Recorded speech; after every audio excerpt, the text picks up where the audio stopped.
Жігіттер ашық айтамыз. Әйел кісілер сіздің бюджетіңізді білу міндетті емес.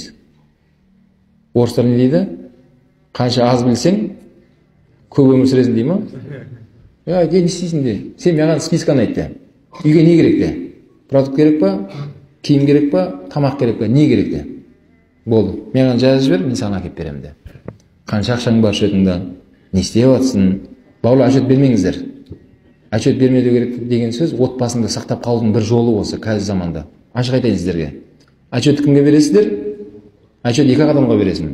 Біреуін бастығыңа бересің, біреуін әкеңе бересің. Сұраса, әке осындай болып жатыр, мынандай болып жатыр шаруалар деп. Ал әйел адам не? Өзінің шаруасымен айналыссын. Сол кезде отбасы мықты болады, отбасы тыныш болады. Бұл ақша деген бәле бұл. Ақша бұзып жатыр адамдарды қазір. Неге дейді, алдыңда мынандай айлық ет дейді, кейін неге ақшаң азайып қалды деп проблема шығып жатыр да отбасыда әйел мен ерлі-зайыптылардың арасында. Ана жігіт анаған отчет беріп үлгере алмай жатыр. Түсінесің ғой, өткенде сөйттім, ана мешітке көмектесіп келемін. Ол дейді, нең бар мешітке көмектесіп дейді. Тыныш жүрмейсің ба? Жағдайымыз өзі мынау болатын кезде. Өзіңді жарылқамайсың ба дейді. Неге біреу жарылқайсың дейді. Отбасыңнан бастамайсың. О, не уағыз етеді оларда? Не деген уағыздар келіп жатыр ғой? Сол үшін бауырлар, қара көздеріміз аман болсын. Және қайталап дұрыс түсініңіздер жігіттер. Отбасымыз аманат бізге.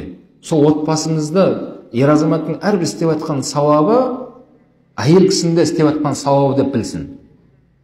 Ертең қияметте сол ер азаматтың еңсесі биік болса, автоматты да әйелдің еңсесі биік болып тұра береді.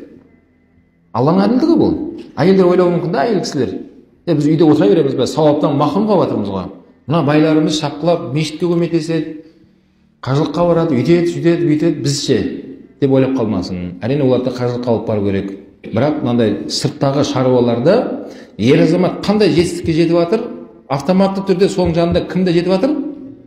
Әйел кісілер де жетеді. Олардың шөтінде де Алла сауап бере береді осылай. Неге? Ортада неке деген мәселе бар. Сол неке арқылы оның да өзінің өмірдегі сол бюджеті сенің бюджетіңе қосылып кетеді да, баракат. Сөйтіп берекелі ақшаға айнала береді дейді ғалымдар.